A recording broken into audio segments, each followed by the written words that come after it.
Welcome my YouTube channel Kanhaiya classes. जी हाँ, इस वीडियो में हम आपको बताएंगे कि सेंट्रल डोगमा किसे कहते हैं। इसके विषय में हम आपको बहुत ही आसान शब्दों में लिखकर समझाएंगे। तो सबसे पहले हेडिंग डालेंगे सेंट्रल डोगमा। इसमें लिखेंगे इसे क्रिक ने सन 1958 ईस्वी में प्रस्तुत किया। यानी कि जो सेंट्रल डोगमा है इसे क्रिक नामक वैज्ञानिक ने सन 1958 ईस्वी में प्रस्तुत किया था। उन्होंने बताया कि सूचना का प्रवाह एक दिशात्मक होता है। यानी कि वैज्ञानिक थे क्रिक, उन्होंने सन 1958 ईस्वी में जो सेंट्रल डोगमा है इसे प्रस्तुत किया था। उन्होंने बताया था कि जो सूचना का प्रवाह है वो एक दिशात्मक होता है।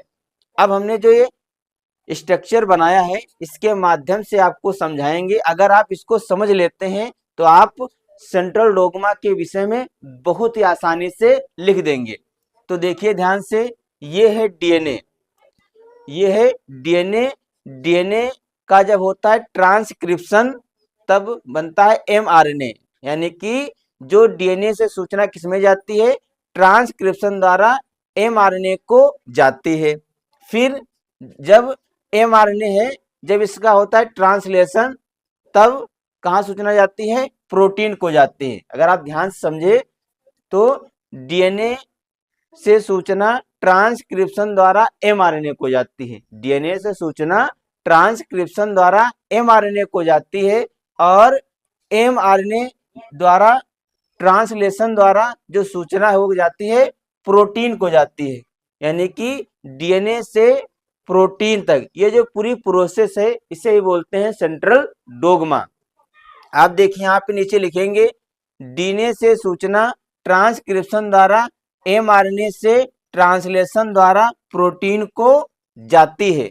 ये हमने आपको चित्र में बताया है कि डीएनए जो है, डीएनए से सूचना ट्रांसक्रिप्शन द्वारा एमआरएनए को और एमआरएनए से ट्रांसलेशन द्वारा प्रोटीन को जाती है।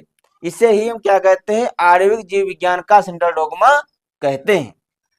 एक बार हम आपको फिर से जो हमने स्ट्रक्चर बनाया इसके माध्यम से आपको समझा देते हैं ताकि आप सेंट्रल डोगमा के विषय में बहुत ही आसानी से लिख दें।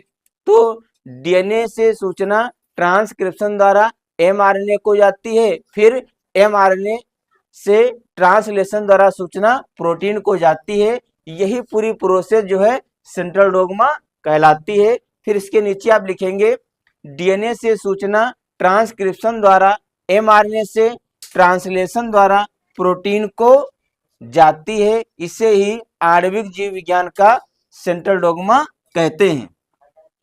अब हम आपको बताएंगे कि रिवर्स डोगमा किसे कहते हैं। तो हमने अभी आपको बताया कि सेंट्रल डोगमा किसे कहते हैं। अब हम आपको बताएंगे कि रिवर्स डोगमा किसे कहते हैं। इसे भी हम एक स्ट्रक्चर के माध्यम से आपको समझाएंगे। अगर आप इस स्ट्रक्चर को समझ लेते हैं तो आप रिवर्स डोगमा के विषय में भी बहुत ही आसानी से लिख देंगे। तो यहाँ पर देखिए, जो रिवर्स डोगमा है इसकी खोज किया था एच टेमिन व डी बाल्टीमोर नामक वैज्ञानिक ने सन 1970 ईस्वी में किया था। यानी कि दो वैज्ञानिक थे, एच टेमिन और डी बाल्टीमोर, जिन्होंने 1970 ईस्वी में रिवर्स डोगमा की खोज किया था। अब इसमें इन्होंने ये बताया था कि कुछ विषाणुओं में जैसे रेट्रोवायरस में आनुवांशिक पदार्थ आरएनए पाया जाता है। इन्होंने बताया कि कुछ ऐसे विषाणु हैं जिसमें जैसे रेट्रोवायरस में क्या पाया जाता है, आनुवांशिक पदार्थ आरएनए पाया जाता है। अब इसके आगे लिखेंगे इन विषाणुओं में रिवर्स ट्रांसक्रिप्शन एंजाइम द्वारा आरएनए से डीएनए का संश्लेषण होता है। तो अब स्ट्रक्चर में देखिए, यहाँ पर रिवर्स ट्रांसक्रिप्टेज द्वारा आरएनए से डीएनए का संश्लेषण होता है। किसके द्वारा होता है, रिवर्स ट्रांसक्रिप्टेज से आरएनए से डीएनए का संश्लेषण होता है। इसके बाद क्या होता है, फिर डीएनए का क्या होता है, ट्रांसक्रिप्शन। जब डीएनए का ट्रांसक्रिप्शन होता है तब एमआरएनए का संश्लेषण होता है उसके बाद जब mRNA का ट्रांसलेशन होता है तब प्रोटीन का संश्लेषण होता है। फिर से आप ध्यान से इस स्ट्रक्चर को समझिए, यानी कि रिवर्स ट्रांसक्रिप्टेज से आरएनए से डीएनए का संश्लेषण होता है और फिर डीएनए का ट्रांसक्रिप्शन होता है तब एमआरएनए का संश्लेषण होता है और जब एमआरएनए का ट्रांसलेशन होता है तब प्रोटीन का संश्लेषण होता है। इस पूरी प्रोसेस को हम क्या कहते हैं? Reverse dogma. यही हमने लिखा है कि इन विषाणुओं में रिवर्स ट्रांसक्रिप्टेज एंजाइम द्वारा आरएनए से डीएनए का संश्लेषण होता है, पुनः डीएनए से एमआरएनए का संश्लेषण ट्रांसक्रिप्शन द्वारा होता है। फिर लिखा है एमआरएनए से ट्रांसलेशन द्वारा प्रोटीन का संश्लेषण होता है। इस प्रकार से रिट्रोवायरस में सूचना का प्रवाह विपरीत दिशा में होता है। इससे ही रिवर्स डोग्मा कहते हैं।